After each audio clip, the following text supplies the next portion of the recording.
ஐயோ பாவம், இவனை பாருங்க.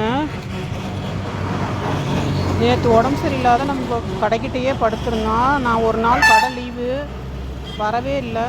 வந்து பார்த்தா உடம்பு சரியில்லாமல் படுத்து இப்படி செத்து போய் கிடக்குறான். ஐயோ கஷ்டமாக இருக்குது. நான் ஒரு நாள் கடை லீவ் விட்டுட்டேன் எனக்கு உடம்பு சரியில்லைன்ட்டு. இப்போ வந்து பார்த்தா இப்படி இருக்குது, செத்து போயிட்டானே. யார்கிட்டையாவது சொல்லி இவனை நல்லபடியாக அடக்கம் பண்ணணும். எனக்கு கொஞ்சம் ஃபீவர், அதனால் நான் நேற்று வரவே இல்லை. தினம் நான் எல்லாத்துக்கும் பால் ஊற்றி, எல்லா குட்டிக்கும் பால் ஊற்றி பார்த்துட்ருக்கேன். ஒரு நாள் நான் கடையில் இல்லை, அதனால் இந்த மாதிரி ஆயிடுச்சு. மனசுக்கு ரொம்ப கஷ்டமாக இருக்குது. நான் நேற்று எப்படியாவது கடை நீக்கி இருந்தேன்னா இவனை எப்படியாவது காப்பாற்றிருக்கலாம். ஹாஸ்பிட்டல் எடுத்துகிட்டு போய் ஊசி போட்டிருக்கலாம். இப்படி இறந்து கிடக்குறான், கஷ்டமாக இருக்குது.